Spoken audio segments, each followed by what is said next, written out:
श्रीमद् वाल्मीकि रामायण के बाल कांड का 15वां सर्ग प्रारंभ कर रहे हैं। सोनभद्र पार करके विश्वामित्र आदि का गंगा जी के तट पर पहुंचकर वहीं रात्रिवास करना तथा श्री राम के पूछने पर विश्वामित्र जी का उन्हें गंगा जी की उत्पत्ति की कथा सुनाना। तो अभी तक वो अपने आश्रम से निकल पड़े हैं। विश्वामित्र जी कहाँ जा रहे हैं? उन्होंने कल क्या चर्चा रखी थी कि राजा जनक जी एक यज्ञ करना चाह रहे हैं, तो वहां जा रहे हैं। वो धनुष के पीछे चर्चा आई थी ना, तो वो अपने आश्रम से निकले हुए हैं कुछ मुनि लोगों के साथ और श्री राम जी और लक्ष्मण जी के साथ। तो रास्ते में चलते चलते संदर्भ वशात उन्होंने अपने कुल की बात बताई और उन्होंने बाकी बातें रखी। आज अभी हम 35वां सर्ग प्रारंभ कर रहे हैं। उपास्य रात्रिशेषं तु शोनाकूले महर्षिभिः निशायां सुप्रभातायां विश्वामित्रोऽभ्यभाषत। महर्षियों सहित विश्वामित्र ने रात्रि के शेष भाग में सोनभद्र के तट पर शयन किया। जब रात बीती और प्रभात हुआ तब वे श्री रामचंद्र जी से इस प्रकार बोले। सुप्रभाता निशा राम पूर्वा संध्या प्रवर्तते उत्तिष्ठोत्तिष्ठ भद्रम ते गमनायाभिरोचय। श्री राम, रात बीत गई, सवेरा हो गया, तुम्हारा कल्याण हो, उठो उठो और चलने की तैयारी करो। तो यहां से ये पता चलता है कि श्री राम जी उठे नहीं थे, तो उनको विश्वामित्र जी ने उठाया, जैसे हम बच्चों को उठाते हैं कि तुम्हारा कल्याण हो, उठो उठो चलने की तैयारी करो। तच्छ्रुत्वा वचनं तस्य कृतपूर्वाहिन्क्रियः गमनं रोच्यामास्वाक्यं चेदमुवाचः। मुनि की बात सुनकर पूर्वाहन काल का नित्य नियम पूर्ण करके श्री राम चलने को तैयार हो गए और इस प्रकार बोले। पूर्वाहन काल के जो सुबह उठ के मीन्स मध्याह्न से पहले जो हम कार्य करते हैं उसकी बात कह रहे हैं। अयं शोना शुभजलो गाधः पुलिन मंडितः कतरेन पथा ब्रह्मन् संतरिष्यामहे वयम्। ब्राह्मण, शुभ जल से परिपूर्ण तथा अपने तटों से सुशोभित होने वाला यह सोनभद्र तो अथाह जान पड़ता है। हम लोग किस मार्ग से चलकर इसे पार करेंगे? एवं मुक्तस्तु रामेण विश्वामित्रो ब्रवीदिदम् एष पंथा मयोदिष्टो येन यान्ति महर्षयः। श्री राम के ऐसा कहने पर विश्वामित्र बोले, जिस मार्ग से महर्षिगण सोनभद्र को पार करते हैं उसका मैंने पहले से ही निश्चय कर रखा है और वह मार्ग यह है। तो विश्वामित्र जी ने बताया कि ऋषि लोग किसी और तट से जाते होंगे, उसकी चर्चा इन्होंने करी। एवं मुक्ता महर्षयो विश्वामित्रेण धीमता पश्यन्तस्ते पर्याता वैवनानि विविधानि च। बुद्धिमान विश्वामित्र के ऐसा कहने पर वे महर्षि नाना प्रकार के वनों की शोभा को देखते हुए वहां से प्रस्थित हुए, या वहां से मीन्स प्रस्थान करना हम कहते हैं ना, तो वहां से चले। इस बात की चर्चा वो यहाँ पे कर रहे हैं। ते गत्वा दूरमध्वानं गते अर्ध दिवसे तदा जाह्नवी सरितां श्रेष्ठां ददृशु मुनिर्सेवितां।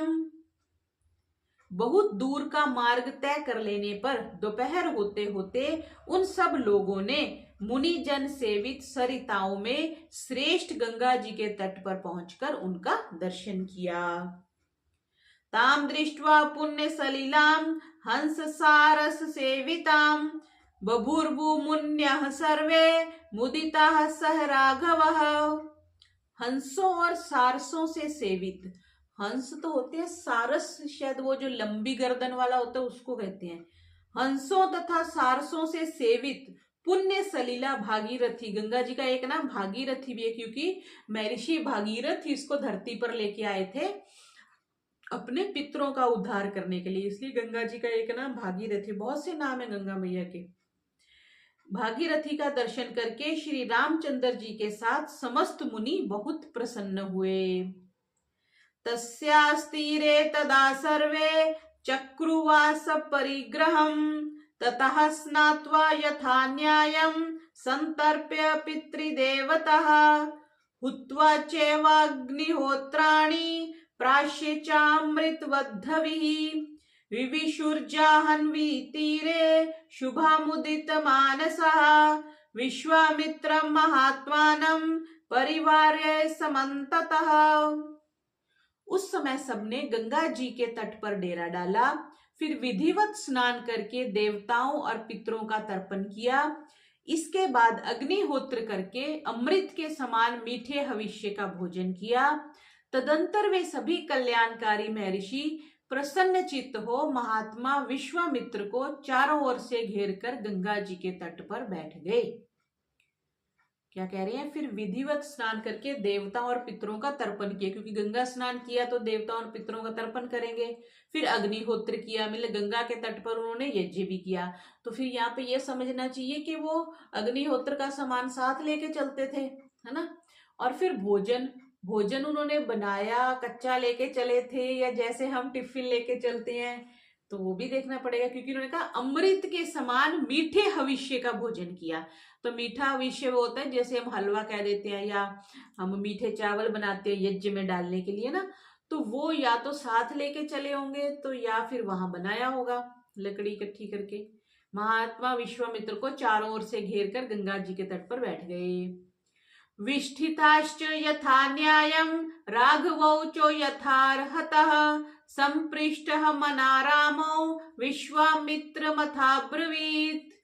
जब वे मुनि स्थिर भाव से विराजमान हो गए और श्री राम तथा लक्ष्मण भी यथा योग्य स्थान पर बैठ गए, तब श्री राम ने प्रसन्न चित्त होकर विश्वामित्र जी से पूछा, भगवन् श्रोतुम इच्छामि गंगा त्रिपथगाम नदीम त्रैलोक्यम कथम आक्रम्य गता नद नदीपतिम। भगवान, मैं ये सुनना चाहता हूं कि 3 मार्गों से प्रवाहित होने वाली नदी ये गंगा जी किस प्रकार तीनों लोकों में घूमकर नदों और नदियों के स्वामी समुद्र में जा मिली है। क्या प्रश्न किया कि 3 मार्गों से प्रवाहित होती है गंगा जी। आगे विस्तार से बताएंगे कि ये गंगा जी किस प्रकार तीनों लोकों में घूमकर नदों और नदियों के स्वामी समुद्र में जाकर विराजती हैं। चोदितो राम वाक्येन विश्वामित्रो महामुनिः वृद्धिं जन्म च गंगाया वक्तुम एवोपचक्रमे।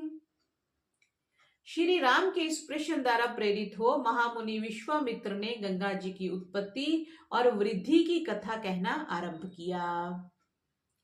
शैलेन्द्रो हिमवान राम धातु नामाकरो महान तस्य कन्या द्वयम राम रूपेणा अप्रतिमं भुवि। श्री राम हिमवान नामक एक पर्वत है, हिमवान, जो समस्त पर्वतों का राजा और सब प्रकार के धातुओं का बहुत बड़ा खजाना है। और हिमवान की 2 कन्याएं हैं जिनके सुंदर रूप की इस भूतल पर कहीं भी तुलना नहीं है। या मेरु दुहिता राम तयोर्माता सुमध्यमा नाम्ना मेना मनोज्या वै पत्नी हिमवतः प्रिया। मेरु पर्वत की मनोहारिणी, मेरु पर्वत था ना जिसको वो बना करके इन्होंने जब समुद्र मंथन हुआ था तो उसको मथनी की तरह जिसको बना करके प्रयोग किया, तो मेरु पर्वत था। मेरु पर्वत की मनोहारिणी पुत्री मेना हिमवान की प्यारी पत्नी है। हिमवान एक पर्वत है तो उसकी एक प्यारी पत्नी है जिसका नाम मेना है, और वो किसकी पुत्री है? मेरु पर्वत की। सुंदर कटी प्रदेश वाली, कटी प्रदेश कहते हैं कमर को, सुंदर कटी प्रदेश वाली मेना ही उन दोनों कन्याओं की जननी है। 2 मतलब उनकी बेटियां हैं, 2 कन्याएं कही ना ऊपर, हिमवान की 2 कन्याएं हैं और किसकी बेटियां हैं? मतलब पत्नी का क्या नाम है? मेना। तस्याम गंगेम भवज्येष्ठा हिमवतः सुतः उमा नाम द्वितीया भूत कन्या तस्यैव राघव। रघुनंदन, मेना के गर्भ से जो पहली कन्या उत्पन्न हुई वही ये गंगा जी हैं। ये हिमवान की ज्येष्ठ पुत्री है।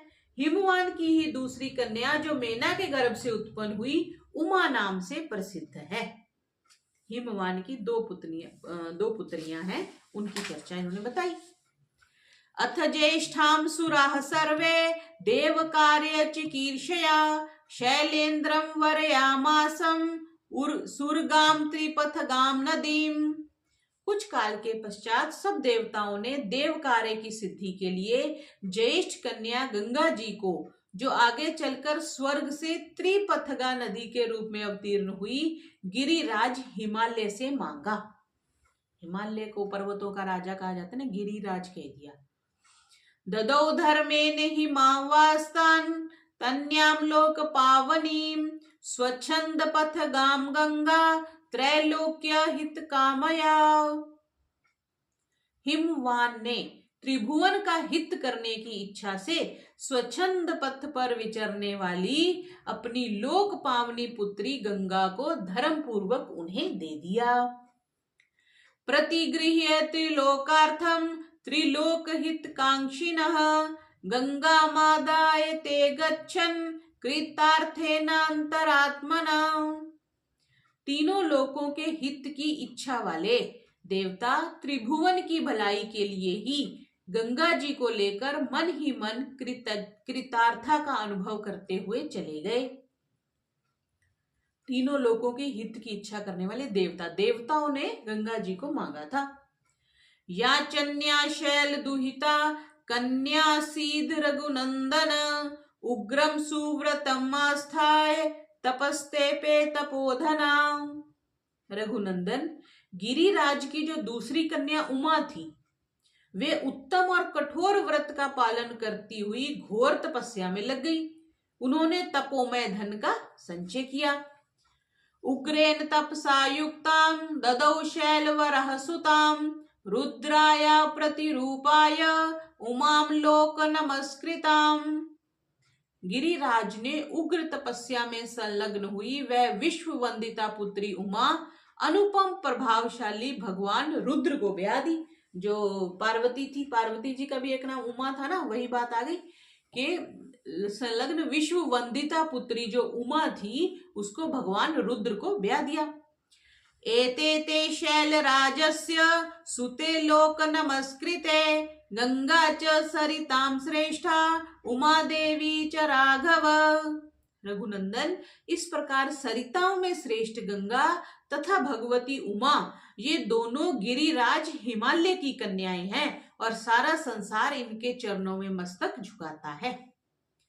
एतत्ते सर्वमाख्यातं यथा त्रिपथगामिनी खमगता प्रथमं तात गतिम गतिमतां वर सैषासुरनदी रम्या शैलेन्द्र तनया तदा सुरलोकम समारूढ़ा विपापा जलवाहिनी।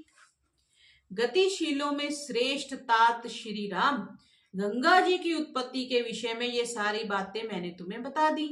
ये त्रिपथगामिनी कैसे हुई यह भी सुन लो। पहले तो ये आकाश मार्ग में गई थी, तत्पश्चात ये गिरी राजकुमारी गंगा रमणीय देव नदी के रूप में देवलोक में आरूढ़ हुई थी और फिर जल रूप में प्रवाहित होकर लोगों के पाप दूर करती हुई रसातल में पहुंची थी। पहले आकाश मार्ग से, फिर देवलोक में और फिर वो जल रूप में रसातल में पहुंची थी। इतिहासे श्रीमद् रामायणे वाल्मीकिये आदि काव्ये बालकांडे 35 सर्गः। इस प्रकार श्री वाल्मीकि निर्मित आर्ष रामायण आदि काव्य के बालकांड में 35वां सर्ग पूरा हुआ। आगे 36 सर्गः 36वां सर्ग हम प्रारंभ कर रहे हैं। तो यात्रा में जैसे कोई बड़ा व्यक्ति साधु महात्मा चलते हैं तो उनसे पूछते हैं, तो श्री राम जी की उम्र 16 वर्ष है, तो लक्ष्मण जी भी उनसे कुछ कम वर्ष के रहे होंगे, तो उनकी जिज्ञासाएं हैं, तो भिन्न भिन्न प्रकार की जिज्ञासाएं हैं जिनको विश्वामित्र जी क्लियर कर रहे हैं। देवताओं का शिव पार्वती को सुरत क्रीड़ा से निवृत्त करना तथा उमा देवी का देवताओं और पृथ्वी को शाप देना, अब वो इस प्रकरण में आएगा 36वें सर्ग में। उक्त वाक्ये मुनौ तस्मिन् नुभौ राघव लक्ष्मणौ प्रतिनंद्य कथां वीरा वुचुतुर्मुनि पुंगवम। विश्वामित्र जी की बात समाप्त होने पर श्री राम और लक्ष्मण दोनों वीरों ने उनकी कही हुई कथा का अभिनंदन करके मुनिवर विश्वामित्र से इस प्रकार कहा। धर्मयुक्तमिदं ब्रह्मन् कथितं परमं त्वया दुहितुः शैलराजस्य ज्येष्ठाय वक्तुमर्हसि विस्तरं विस्तरज्योऽसि दिव्यमानुष संभवम्। ब्राह्मण, आपने ये बड़ी उत्तम धर्मयुक्त कथा सुनाई। अब आप गिरिराज हिमवान की ज्येष्ठ पुत्री गंगा के दिव्य लोक तथा मनुष्य लोक से संबंध होने का वृत्तांत विस्तार से सुनाइए, क्योंकि आप विस्तृत वृत्तांत के ज्ञाता हैं। जो ज्ञाता है वही बताएगा। तीन पथो हेतु नाकेन प्लाव्य लोक पावनी कथम गंगा त्रिपथगा विश्रुता सरिदुत्तमा। लोक को पवित्र करने वाली गंगा किस कारण से 3 मार्गों में प्रवाहित होती है? सरिताओं में श्रेष्ठ गंगा की त्रिपथगा नाम से प्रसिद्धि क्यों हुई? त्रिषु लोकेषु धर्मज्ञ कर्म भी कही समन्विता तथा ब्रुवती काकुत्स्थे विश्वामित्र स्तपोधनः निखिलेन कथां सर्वां ऋषि मध्ये न्यवेद्यत।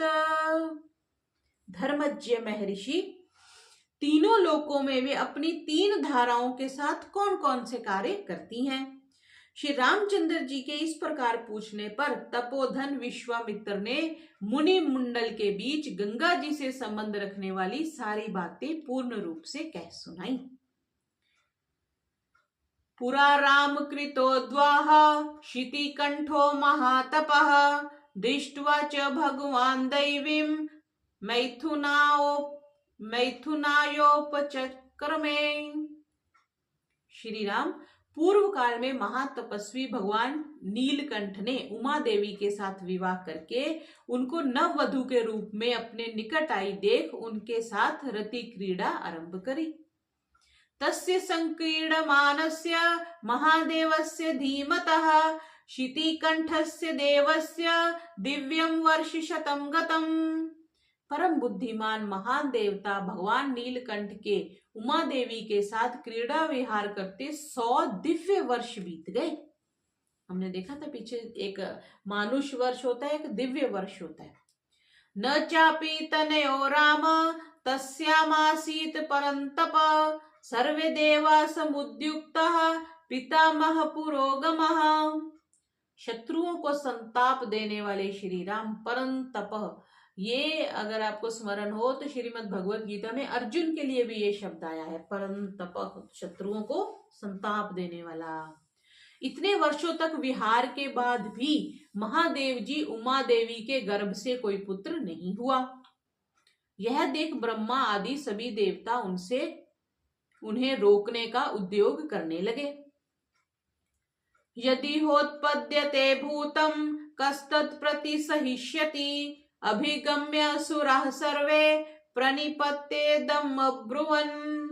उन्होंने सोचा, इतने दीर्घ काल के पश्चात यदि रुद्र के तेज से उमा देवी के गर्भ से कोई महान प्राणी प्रकट हो भी जाए तो कौन उसके तेज को सहन कर सकेगा?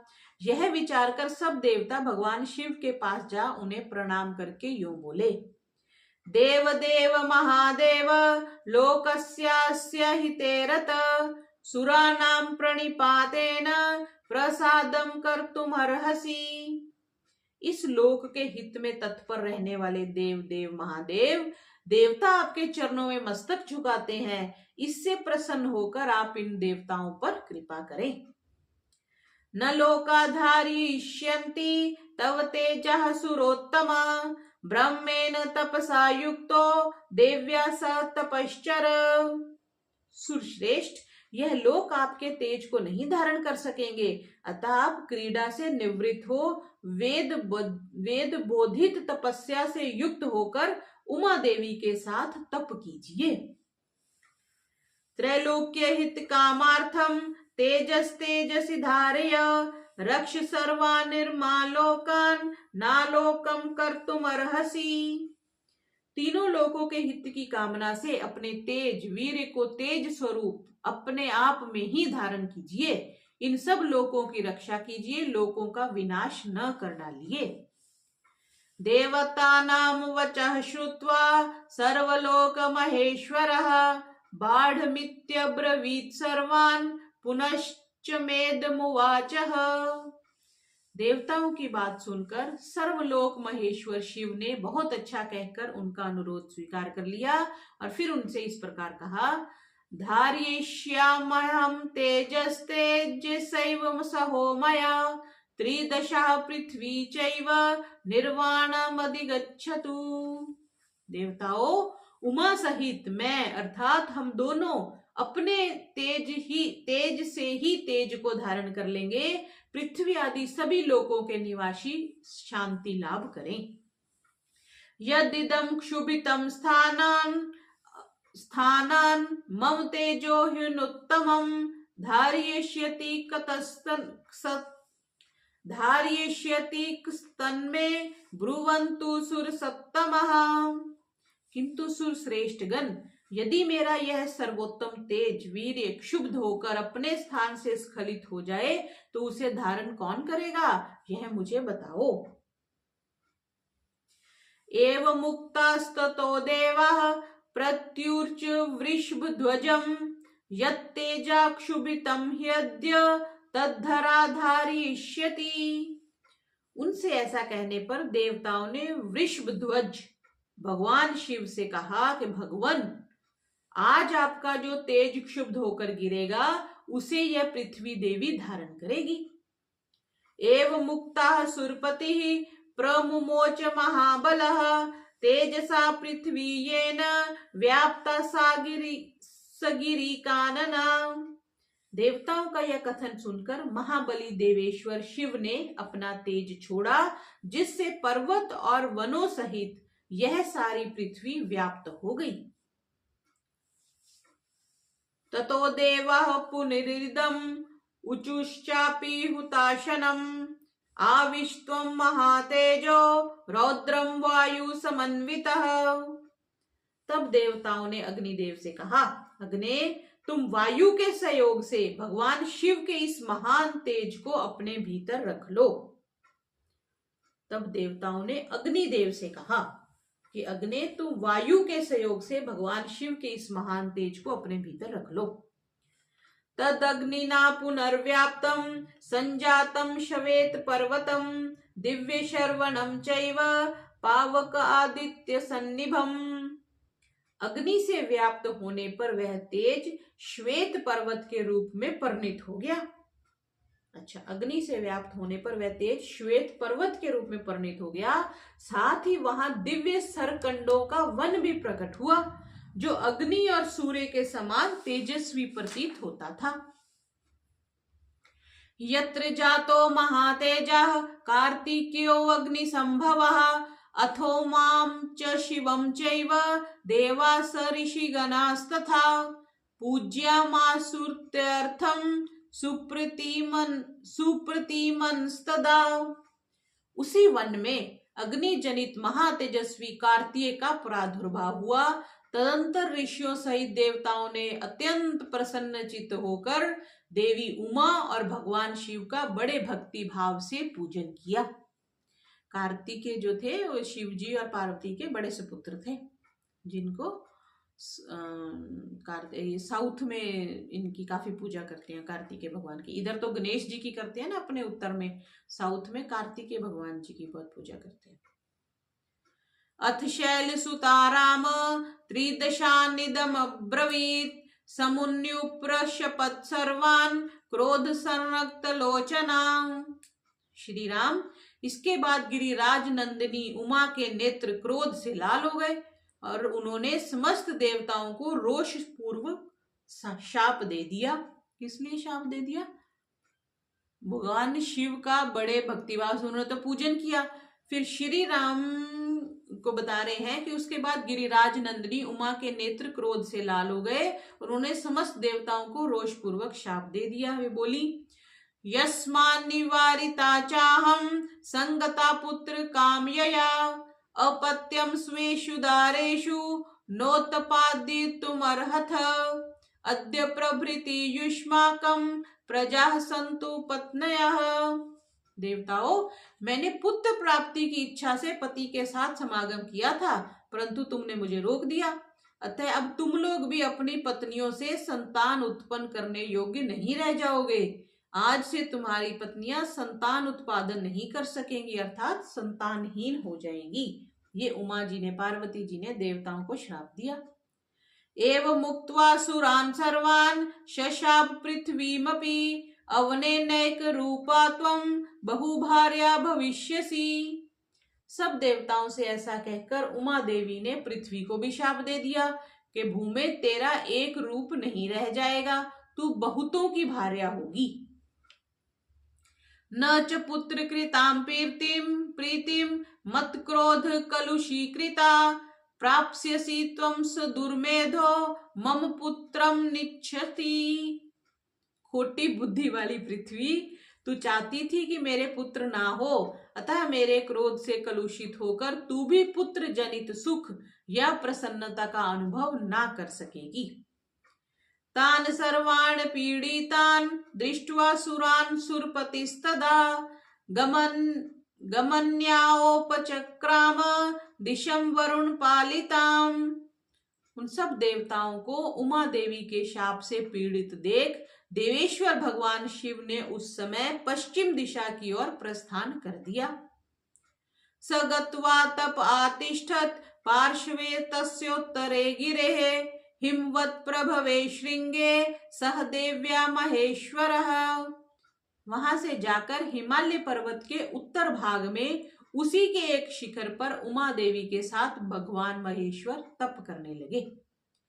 एष ते विस्तरो राम शैलपुत्र्या निवेदितः गंगायाः प्रभवं चैव शिणु मे सह लक्ष्मण।